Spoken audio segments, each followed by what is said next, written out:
ऐसा लगा अंत में बताइएगा जरूर।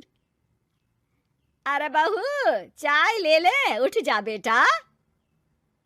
अरे मम्मी रहने देती ना, मैं उठ तो रही थी। अरे कोई बात नहीं, खाने में क्या बनाना है वो बता दे। देख लो माँ, कुछ भी जो ये कहे बना लेते हैं। बेटा मैंने तो जो सब्जी थी वो काट दी है, तू बस रोटियां बना लेना। ये हर रोज सुबह का सीन था ममता के ससुराल का। एक दिन पड़ोसन कहती है, अरे बहन जी, सारा दिन काम करती रहती हो, थकती नहीं क्या आप? बहू क्या करती रहती है सारा दिन? अरे वो भी कुछ ना कुछ करती ही रहती होगी। अब इतनी भी बूढ़ी तो नहीं हूं मैं जो बैठ जाऊं कि सामने काम पड़ा है और मैं बैठी रहूं। अरे लेकिन बहू की तो आदत खराब हो जाएगी जब सारा काम आप ही कर दोगी। अरे ठीक है ना, कम उम्र में हमारी भी शादी हुई थी। अब आजकल के पढ़ने लिखने वाले बच्चों को सारी जिम्मेदारी लेने में भी तो वक्त लगता है। बहू है तो क्या हुआ, मेरी बेटी की उम्र की ही है ना। एक उसे भी देख लो, चाय बनाने के सिवा आता ही क्या है। ममता से सारी बात करती है। हाँ मम्मी जी ही ज्यादा काम करती हैं, इसमें कोई दो राय नहीं है। लेकिन मैं भी क्या करूं, ऑफिस और घर के बीच जो वक्त मिलता है उसी में काम कर लेते हैं, है ना। दिन बीत रहे थे। सास बहू के बीच की बॉन्डिंग अच्छी थी, लेकिन जब बहू माँ बनती है तो जो थोड़ा बहुत काम किया करती थी वो भी छोड़ देती है। बहू ये ले, तेरे लिए बनाया है, इसको खाने से बच्चा और तू दोनों स्वस्थ रहेंगे। ठीक है माँ जी।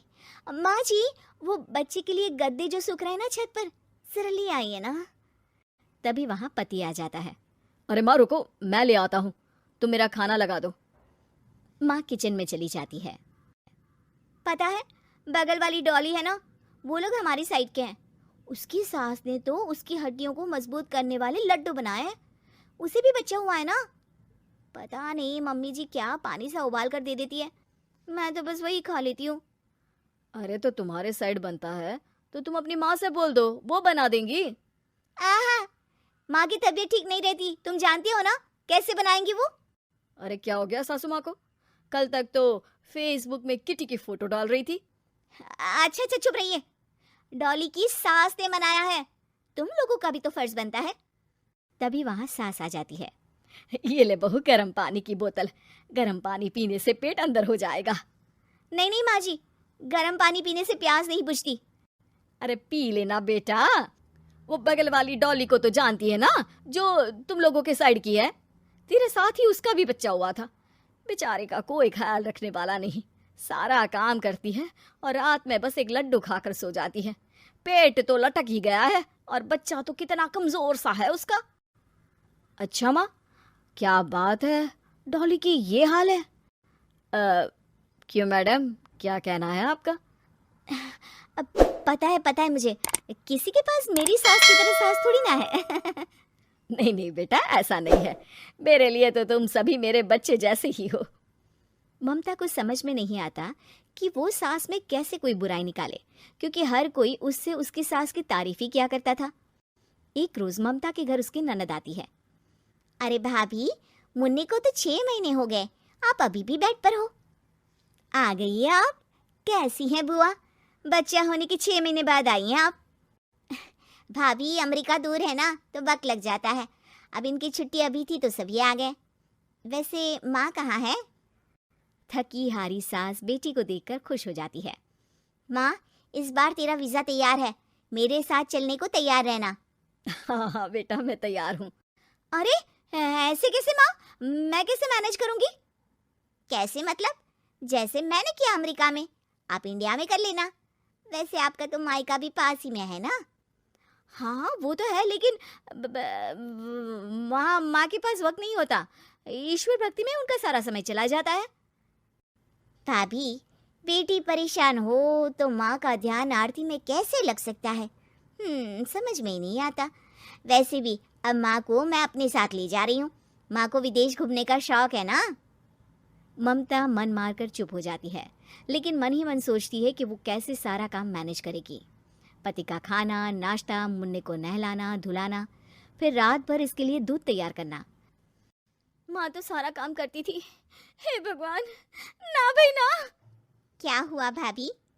क्या सोचकर ना भी ना कर रही हो? अरे कुछ नहीं, बस बच्चे के बाद से ही कमज़ोरी ज़्यादा हो गई है ना, तो अचानक से बड़बड़ाने लगती हूँ मैं। अगले दिन ममता अपनी माँ को फ़ोन करती है। राधे राधे। माँ मैं क्या करूँ, मेरी सास तो अमेरिका जा रही है बेटी के पास। अब घर का सारा काम, बच्चा, सब कैसे मैनेज करूँगी। तू आ जाना माँ कुछ महीनों के लिए मेरे पास। अरे ना ना ममता, मेरे बस की बात नहीं है काम धाम। अरे तू तो जानती है ना, मैंने तो तेरे भाई की शादी भी गरीब गांव की लड़की से इसीलिए ही की थी कि वो चुपचाप घर का सारा काम करे। वैसे भी अब तो आदत भी नहीं रही मेरी काम करने की। ममता को माँ पर बहुत गुस्सा आता है।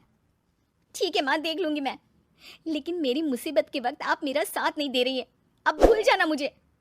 ममता गुस्से में आकर फोन रख देती है और रोने लगती है, लेकिन बेचारी करे भी तो क्या। अब सास और ननद दोनों घर का काम करते, नेहा आराम करती, लेकिन अब आराम में भी उसे चिंता रहती। और फिर वो दिन भी आ जाता है जब ननद का जाने का वक्त आ जाता है। भाभी मैं जा रही हूँ, अपना और मुन्ने का ख्याल रखना। ममता सास को देखती है और गले लगकर रोने लगती है। माँ जल्दी आ जाना। सास मुस्कुराकर कहती है, कहाँ से ममता, मैं कहीं नहीं जा रही। मैंने देखा कि मेरे जाने की बात से ही तू परेशान हो गई थी, इसीलिए मैंने अपना जाना कैंसिल कर दिया है। तू चिंता ना कर, मैं तेरे साथ ही रहूंगी। ममता को अपनी माँ की बात याद आती है कि कैसे उसके कहने पर भी ममता की परेशानी को समझने की बजाय उसने मना कर दिया, जबकि सास ने बिना कुछ कहे बहू की समस्या पढ़ ली। हाँ माँ, हम सब साथ चलेंगे बाद में दीदी के घर अमेरिका। आज से आप रानी बनकर रहना और मुन्ने को देखना। मैं समझ चुकी हूँ कि मेरा फर्ज क्या है।